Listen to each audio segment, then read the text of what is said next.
yo creo que el mero hecho de que los periodistas están en un sitio cubriendo un conflicto, eso en sí mismo limita las acciones hasta cierto punto de los extremistas. El mero hecho que los periodistas están ahí documentando las acciones de todos, limita las acciones de la extrema derecha, tanto como la extrema izquierda, porque los extremistas a ellos les gustan actuar en la sombra, en la oscuridad, pero cuando los periodistas estamos ahí poniendo luz a sus acciones, entonces sus acciones tienen menos espacio donde pueden actuarse.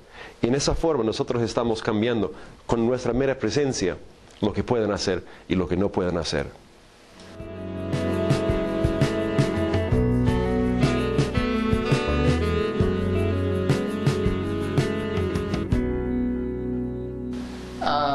Pues la metodología es lo que hace que el periodismo de investigación sea diferente de los otros tipos de periodismo. Significa que tienes que tener mucho más control sobre la información que tienes, más organización de esa información, más utilización de otras técnicas como técnicas de bases de datos. Tienes que aprender cómo codificar la información y en una forma eso te va ayudando a comprender y ver las conexiones de la historia de diferentes maneras. También eso te ayuda después, cuando te sientas a explicarla de una forma donde el lector o la audiencia entiende la historia de la misma forma que tú la entendiste, que muchas veces es el drama más importante dentro o es la parte final de cómo presentar una historia de investigación.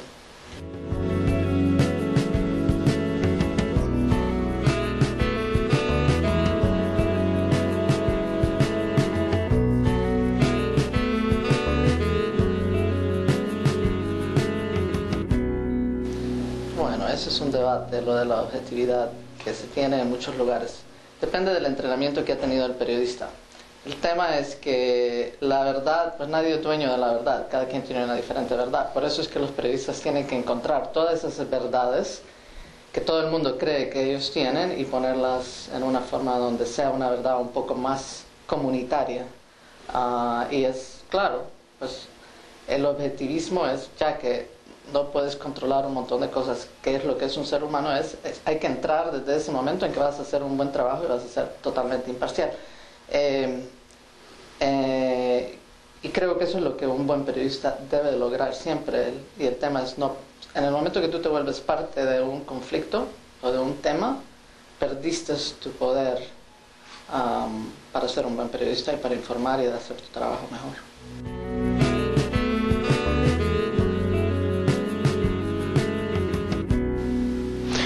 Bueno, definitivamente mi cobertura de Nicaragua me ha marcado más, porque yo tenía la buena fortuna de estar ahí cuando la insurrección sandinista en 1979, y también he tenido el lujo de estar ahí durante todos los años de los 80, cubriendo la guerra de la contrarrevolución.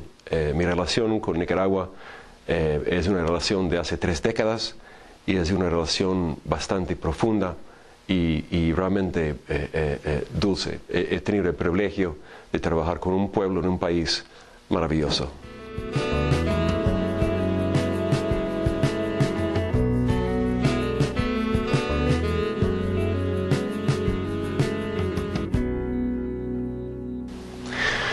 Mira, nosotros ahora estamos en una confluencia, un encuentro de la tecnología y la comunicación nunca visto en la historia del ser humano. Con estos, bueno, por ejemplo, el año pasado yo fui a Afganistán con todo el equipo de mi trabajo en una mochila. De hecho, yo le digo periodismo de mochila, porque todo mi equipo está en mi mochila y me movilizo con todo eso.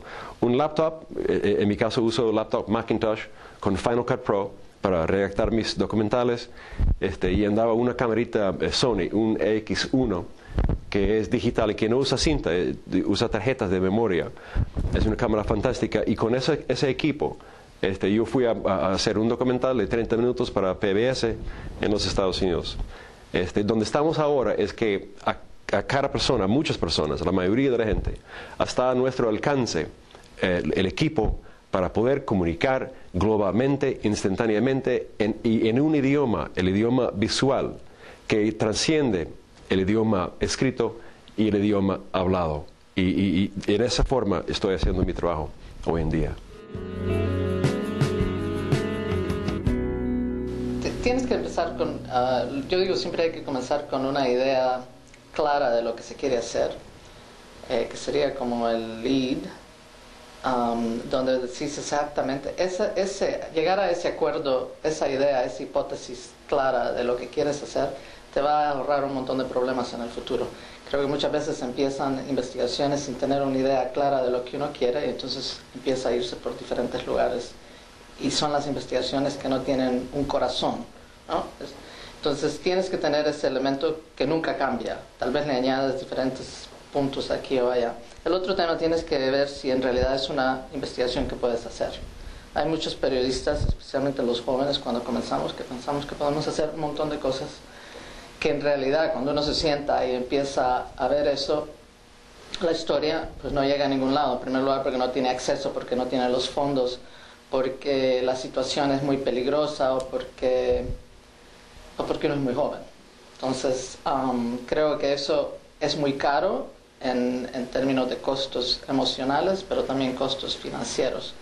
Y luego hay un montón de herramientas de cómo organizar, porque una investigación lo que tiene es que es un reportaje muy grande.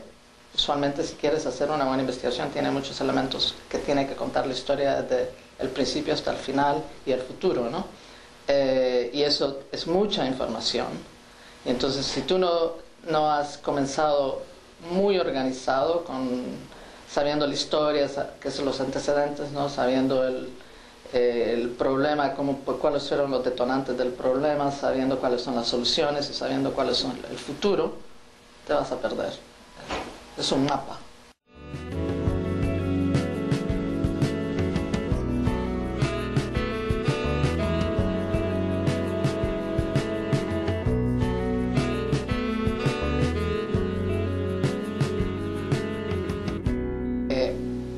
Sí, en primer lugar hay que prepararse.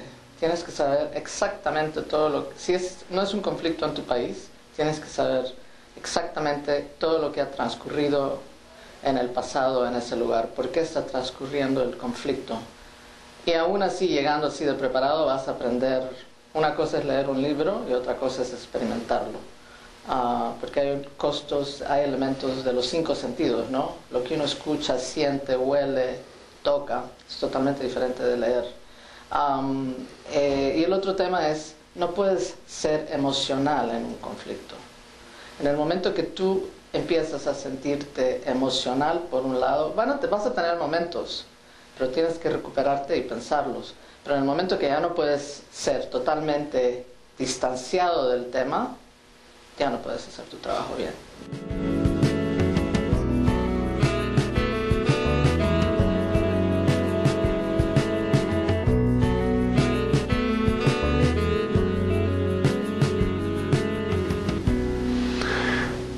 Bueno, yo diría que los periodistas que van a cubrir conflicto, son 2 cosas muy importantes que ellos tienen que hacer. Yo creo que tienen que hacer una investigación a través de sus colegas, los que tienen más experiencia, para tratar de aprender todo lo que pueden del conflicto antes de meterse en la cobertura de ella. Y segundo, tiene que preguntarse a él o a ella misma si uno está preparado para aceptar las consecuencias de su trabajo. En mi caso, por ejemplo, a través de 30 y pico años de cubrir conflicto en Irak, en Afganistán, en El Salvador, en Nicaragua, en Haití, en muchos lugares, siempre antes de ir me he preguntado si yo si yo reconozco cuáles son las consecuencias posibles de irme ahí, y si yo estoy dispuesto a aceptar las consecuencias del peligro, pues, de cubrir la noticia. Y hasta la fecha, la respuesta siempre ha sido sí. Y si uno no está dispuesto a aceptar las consecuencias, entonces mejor que no se va.